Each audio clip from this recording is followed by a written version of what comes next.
Hello, physics students. Once again, it's time for us to do another set of notes. This time we're going to talk about velocity and time graphs. And this will correspond with our Chapter 5 work. Having skipped Chapter 4 will return to vectors in a short time. All right, what do we know about velocity and time graphs? Information obtained from a velocity time graph includes velocity at any time that is on the x-axis, time at which the object had a particular velocity, or times at which the object had a particular velocity, the sign of the velocity, the displacement, which you will recall is how far from the origin, but we cannot tell the direction of travel of the object. Not with the information in a velocity time graph. Velocity is on the y-axis, and units that are typically used are meters per second or kilometers per hour. An increase in the y value indicates acceleration, whereas a decrease indicates negative acceleration or deceleration. As you recall, slope is the indicator, change in velocity. Meters per second over seconds. We will see how this translates into meters per second squared as we go forward. The slope is the rate of acceleration, and the horizontal segment on a velocity time graph represents constant velocity. It is typically parallel with the x-axis, and it goes to the y-intercept at the initial velocity of the object. So whatever it was doing at the very beginning, wherever it intercepts with the y, is what its original speed was.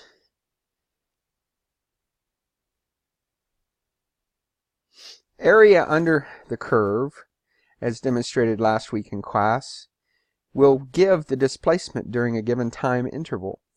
So we will use our geometry and area formulas to discover area under the curve as a function of distance or displacement equals rate or velocity times time.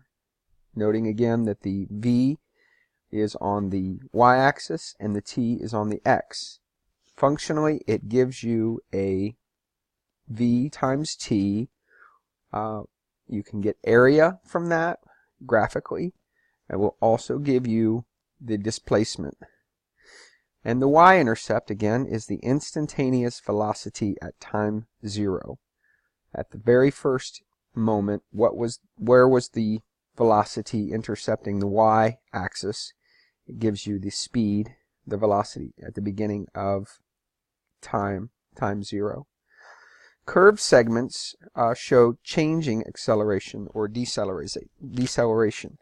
We demonstrated this as a graph of a sprinter would show that they initially are increasing their speed rapidly, and then slowly they reach a top speed as the curve of that relationship flattens out to a constant speed. They reach their highest speed and they maintain that. We'll show these again in our classroom sessions. Time, of course, is on the x-axis using units of seconds, minutes, or even hours, and it continues in equal increments regardless of motion.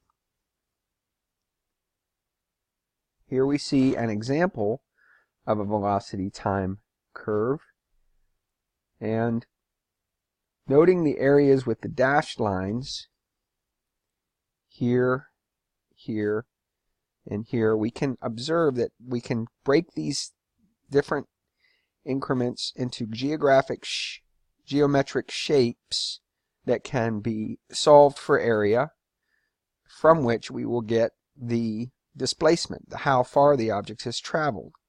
Also, we see the y-intercept is 0, so at time 0 we have no velocity it rapidly increases its speed and then maintains a velocity for approximately 2, 4, 6, 8 seconds, decreases its velocity, so deceleration is indicated by the negative slope here, and then another period of